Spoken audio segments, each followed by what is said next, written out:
निश्चित तौर पे ऐसे अधिकारियों को तो कोई भी सरकार हो जो जिनकी व्यवस्था, जिनको कानून का इकबाल रखना है, जिनको कानून व्यवस्था ठीक करनी है, वही कानून व्यवस्था खराब करने लगे तो वो किसी की भी सरकार हो उन पे कार्रवाई होनी चाहिए। योगी जी कह रहे हैं कि जो प्रयागराज में प्रतियोगिता परीक्षा की तैयारी कर रहे थे उन स्टूडेंटों ने बाइकें खरीदी, उन्होंने अपना खर्चा निकाल लिया, वहाँ कमाई की।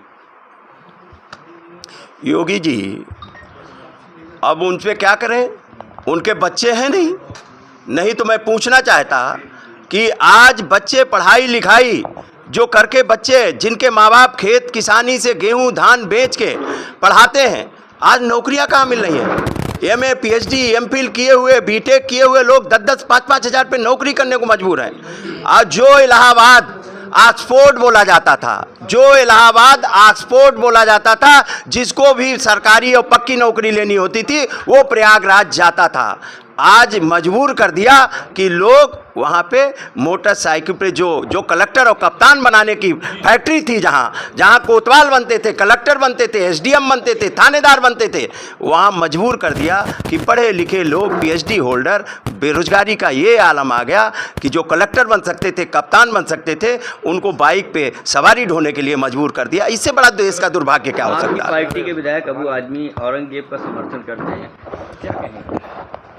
बीजेपी, देखिए ये बीजेपी आपसी भाईचारे को खराब करना चाहती है। बीजेपी के पास कोई एजेंडा नहीं है। हम लोग भाईचारा मजबूत करके इस देश के नौजवानों को रोजगार देंगे। हमारे नेता का मानना है स्वास्थ्य अच्छा देंगे, शिक्षा देंगे, रोजगार देंगे और इन बीजेपी के अफवाहों में न फंस के बीजेपी हर मोर्चे पे विफल है। उत्तर प्रदेश में तो खास तौर से जंगल राज है। और जिस तरीके, अरे बीजेपी के नेता क्या क्या बयान दे रहे हैं आप देख रहे हो, बीजेपी के अधिकारी क्या क्या बयान दे रहे हैं, उन पर कोई कार्रवाई नहीं कर रहे हैं। बताइए ना, हम हिंदू मुसलमान सिख ईसाई सब एक हैं।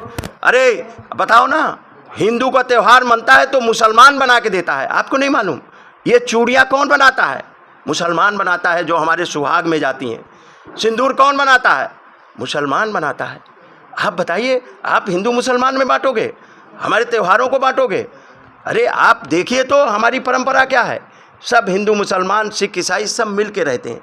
और ये जो बीजेपी है लगातार, क्योंकि बीजेपी अपनी नाकामी छुपाने के लिए बीजेपी हर मोर्चे पे विफल है। न नौकरी दे पाई, न रोजगार दे पाई, न महंगाई कंट्रोल कर पाई और जीएसटी बेतहाशा बढ़ रही देश को। ये बयान जिस तरीके से बीजेपी भाईचारा पे बयान दे रही है गड़बड़ सड़बड़, वो डेली एक ने एक कंपनी बेच रहे हैं, एक ने एक रेलवे बेच दिया, हवाई अड्डा बेच दिया, सब चीज़ें बेचे दे रहे हैं। चंद उद्योगपतियों को सारी चीज़ें देश की बेचे दे रहे हैं और हर आदमी कर्जेदार हो गया है।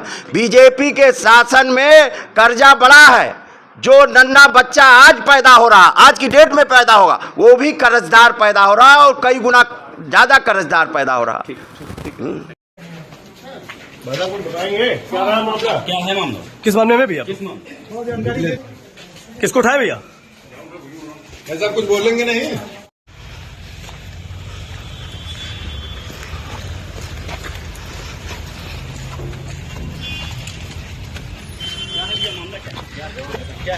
मामला किस मामले में भैया? क्या है? 3 तारीख को सबको सूचना कर दी गई थी कि कार्यकारिणी की बैठक 11 बजे होगी, लेकिन माननीय मुख्यमंत्री जी का हमारी विधानसभा सरोजी नगर में कार्यक्रम लग गया था 2 बजे का, तो हमने 11 के बजाय 9 से बैठक शुरू कर दी थी और सबको सूचना भी कर दी थी। कल 2 बजे सारे माननीय पार्षद, सपा के भी और भाजपा के भी नेता दल के नेता, माननीय पम्मी तिवारी भाजपा दल के नेता और माननीय कामरान बेग जी सपा दल के नेता भी मेरे आवास में आए थे। बजट के हर पहलुओं पे चर्चा हुई थी। अचानक क्या हुआ, क्या रात में रणनीति तय हुई, मुझे जानकारी नहीं है। 6 पार्षद मेरे नहीं आए हैं, 8 पार्षद मेरे नहीं आए हैं और 2 पार्षद सपा के नहीं हैं। सपा की एक पार्षद है जो कल भी बीमार थी, वो नहीं आई थी, आज भी उसकी तबीयत खराब है। लेकिन 11 पार्षदों में सिर्फ 2 आए हैं, माननीय गिरीश गुप्ता जी, माननीय रंजीत सिंचाई। कारण मैं नहीं समझ पाई हूँ कि क्या कारण है। बजट प्रिंट करके हफ्ते भर पहले सबके घर पहुंचा दिया गया था।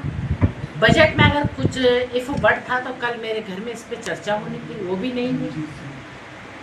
अब मैं माननीय नगर अध्यक्ष को पत्र भेजूंगी कि मुझे भी स्पष्ट करें लोग कि क्यों नहीं आए, क्या कारण। इतना स्पष्ट है मेरा, मैं अनलीगल काम कोई नहीं करूँगी, स्पष्ट बिल्कुल, चाहे कितना भी दबाव पड़े।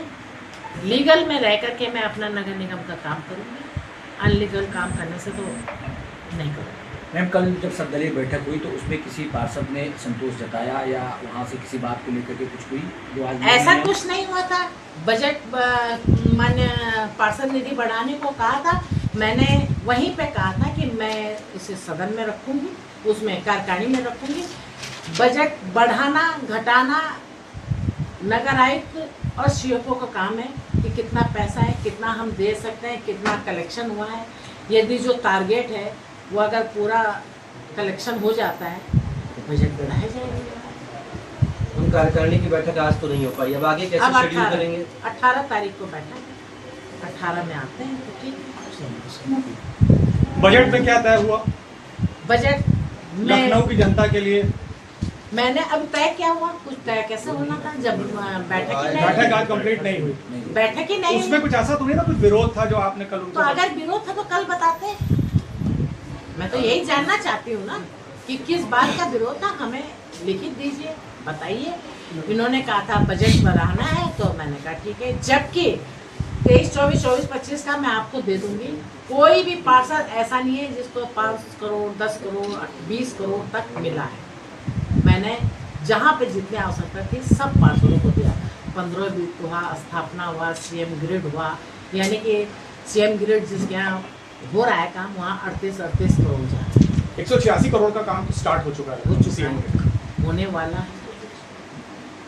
ये अभी जैसे पार्षदों ने बैठक में कुछ ये बात रखी थी, हाँ रखी थी, तो इसको लेकर जो इनका निधि बढ़ाने, वार्ड विकास निधि बढ़ाने को, हाँ, तो मैंने रखा था ना कि मैं नगर आयुक्त, मेरी कलम में नहीं है, नगर आयुक्त तो करेंगे नहीं काम। मेरा तो आदेश देने का काम है ना कि नगर आयुक्त देखिए वित्तीय स्थिति को देखते हुए आप इस पे निर्णय लीजिए।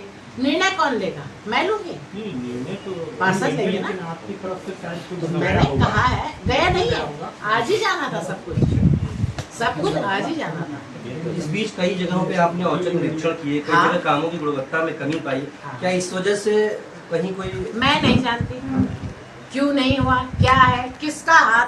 ऐसा आज घर के बाहर पुलिस लगी हुई है, लोगों का जमावड़ा है, आखिर ऐसी क्या बात होगी? नहीं, जमावड़ा, आज हम लोग बाबा विश्वनाथ की पालकी यात्रा में शामिल होते हैं, जो पालकी यात्रा 300 वर्ष पुरानी है। उस यात्रा में हम लोग शामिल हर साल होते हैं, जाते हैं। आज ये यात्रा को यहाँ के जो सरकारी तंत्र है, योगी और मोदी जी के रहते जो सबसे बड़े सनातनी बनते हैं, मोदी जी सनातन धर्म के रक्षक बनते हैं, योगी जी गेरुआ वस्त्रधारी मुख्यमंत्री हैं। आज उस परंपरा को ध्वस्त किया गया और उस परंपरा को पूरी तरीके से बाबा विश्वनाथ के दरबार में आप देख सकते हैं कि ये पूरा ढक के निकाली जा रही है। ये मूर्ति बाबा विश्वनाथ की माता गौरा, जो हमारे महाराज राजा हैं, आज काशी की जनता इनका दर्शन करती है। आज इस मूर्ति को ढक कर निकाला गया। काशी की जनता का अपमान, बाबा विश्वनाथ का अपमान किया गया है। हम सब लोग खड़े हैं, निश्चित तौर से हम दर्शन करने जाएंगे। दुनिया की कोई ताकत हमको नहीं रोक सकती। सैकड़ों साल पुरानी ये परंपरा है, उसके बावजूद भी ऐसा हो रहा है। आप भी इसके खिलाफ आवाज़ उठाए थे कि ऐसा नहीं होना चाहिए, उसके बावजूद भी ये लोग कर रहे हैं, आखिर ऐसा क्यों? उसी के चलते तो आज फोर्स लगा रखा है इन्होंने।